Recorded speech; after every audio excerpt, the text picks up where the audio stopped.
Vision done. It's 11:30. We're in the natural state of jazz. Rainey just left the studio. This is John Cain inside with a couple of special guests. First, organizer, a teacher, an author, a mentor, with one of his special students, I do think. Rojay, welcome to our studio this morning, brother. How you doing? Good morning. Nice to have you. All right. Rojay Moore is the artistic director Yes, sir. at Old Main, North Carolina. Old Main has been a standard barrier for education for years. For those of us that know, you know that, of course. Right. And eventually wound up there. I imagine it was maybe a kind of a circuitous route, maybe. Mm-hmm. What were you thinking when you grew up as a young person, wanted to be a performer or artist or? Well, actually, I didn't get into the whole music career thing until probably my junior year is when I actually started. My junior year in high school is when I really started getting serious about music and pursuing a career in music. And then when I entered my freshman year at the University of New Orleans under Ellis Marsalis' leadership in the jazz studies program there, first couple years, I was hard after it, trying to make a career out of performance. Yeah, I was wanting to gig and perform with the big shots like his son Wynton Marsalis and my trombone instructor at the time, Delpheo Marsalis, which is the younger brother of Wynton Marsalis. But then maybe that halfway through that third year, then I started discovering the passion I had for teaching and giving back to our next generation, our younger generation. And so at that point, I started seeking out ways to transfer what I had been given as far as my jazz education, my jazz background, to the students of tomorrow. And so at that point, that's where I started writing books. I authored my first book in 2004 entitled Prescriptions for Musical Development.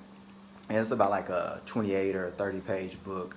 And it just basically goes through the different challenges and obstacles young people may have coming up as a musician and being serious and making practice a daily part of their life. And so upon completing that book, when I graduated and came back home to Arkansas, that's when I went, my first teaching gig was the semester after I graduated. I graduated in December of 2004 and I started teaching in January 2005 in the North Florida School District. And so I've been going strong ever since then. I think this year will be year 13. And so now it's transitioned from being a performer to an educator. Yeah. So that's how I got my start there. So what I hear you saying, you really have discovered how to bring these disciplines together. Mm-hmm. Be a teacher, be a performer, Right. be a mentor, an author. Uh-huh. What else would you want to do? Have you determined those things yet, or are you just going to play it by ear as you run into or get to challenges that give you an opportunity to really look at and see what you could add to that or enhance? Right. Well, currently we're working on a 501c3, me and a few other workers, and we're actually putting together a RockTown Community Performing Arts. So we're working on opening up our own performing arts school. And this will be a school not necessarily that you go to from 8 to 4, 8 to 3, but this will be an after-school program, but it will focus on the arts. And then there'll be other aspects of it, such as drama, dance, athletics, the mentoring piece for our young men. And then we'll have the musical part where we'll do marching band, we'll do brass band, percussion ensembles, and jazz.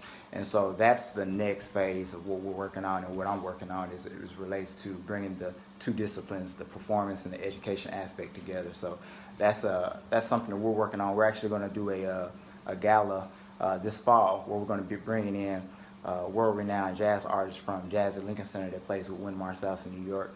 His name is Vincent Garner, and he's going to be our guest artist, jazz trombone player. He's the lead trombone player in the Jazz at Lincoln Center Orchestra, and so we're going to bring him in. That's going to be part of our fundraiser efforts to work on that whole 501c3 and getting that fully furnished for 2018, so we can hit it running hard in 2018.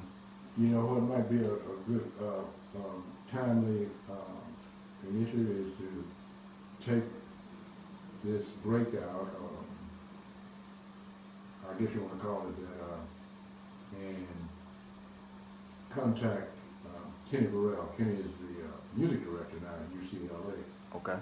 Talking about a movement that would create jazz audiences in every major city in the country.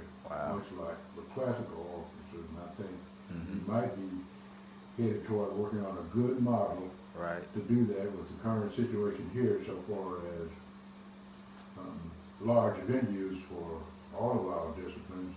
One just recently closed, the River Festival, Mm-hmm. here that was producing various acts, excuse me, for over 40 years, or about 40 years plus. And now it's defunct, it's dead and gone, it's a dead issue. Looking at the work we do here with this community station, we want to engage the Cultural and Diversity Committee, our department here in the city, and maybe the same thing can happen on the north side. Right. About collaborating on, you must support these artistic disciplines Absolutely. so that people like you can help, like your students here you brought in the studio, Yes, sir. and then their aspirations about the work they want to do in the community. They might want to take a different discipline, but if Mhm. you're wrapping your arms around it, is what I hear you saying, of all these disciplines that Yeah. relate to music, music touches them all. Absolutely. The Absolutely. time is fast approaching. Mhm. Glad you're where you are, looking at how to help people do that. Yes. So, can you name the rest of your partners, or is it other schools, or? Well, right now it's we have a young lady named Sabrina Wright. And she's in charge of a company called So Right Productions, and so she has produced a lot of stage plays here in the Central Arkansas area, and they've toured and done some things outside the Central Arkansas area. So she's going to be on board at, running and leading the drama and dance department for this thing that we've got called Teen U. Teen U is going to house an umbrella. It's going to house all the different departments. So the athletics with AAU, the music portion, which is RockTown Community Performing Arts, the mentoring, which is a mentoring organization I started called Serious Young Brothers. And so another constituent is Eric Barnes. He's actually over the athletic program, and his wife will be over the academic and tutoring aspect of it. And so we've come into partnership, and we're actually all church members, by the way. And so we're all in partnership on this whole deal. So we're just looking to try to get other people to join in with us in those different disciplines. And like I said, we're going to be doing some fundraiser projects throughout the rest of this year to help fund that We want to starting help next you with year. that. I heard you say drama. Does that mean community theater or stuff like that? Absolutely, All right. absolutely, absolutely. Let's introduce the audience here to, I know you brought it for a special reason, Uh-huh. to our young gentleman here sitting in front of me. Yeah, this is Mr. Chris Crutchfield. He's a junior at North Little Rock High School, but he's a part of the RockTown community jazz band, jazz alto saxophonist, and he's one of 3 saxophone players that's actually in the jazz combo called RockTown Jazz Squad. And we recently went to New York City 2 weeks ago and spent a week there. And so I just kind of let him talk about his different experiences and some of the people that they were able to meet and some of his takeaways that he had from that trip. This is Chris Crutchfield. Yes. So what happened, Chris? Was it a good time? Yes, we had a great experience. I had a wonderful time in New York. Some of the places we visited, we went to the National Jazz Museum in Harlem. It was very nice. We went to... What is that like? It's got what in it? Well, Duke Ellington, a wonderful composer. He had a big band back in the day. He played piano. His piano was there, so it was a pretty nice experience seeing Duke Ellington, which is a huge name in jazz. We got to see his piano. We saw a picture on the wall. It was of a great day in Harlem. That's where a lot of great jazz musicians that were from Harlem got together and took a picture in Harlem to pretty much celebrate jazz and the communion of jazz that brought people together. Yeah, that whole Harlem Renaissance thing. Yes, sir. Yes, sir. And we also went to Carnegie Hall. We saw Carnegie Hall. We visited Small's Jazz Club. It's a pretty small jazz club, hence the name. And it was a pretty nice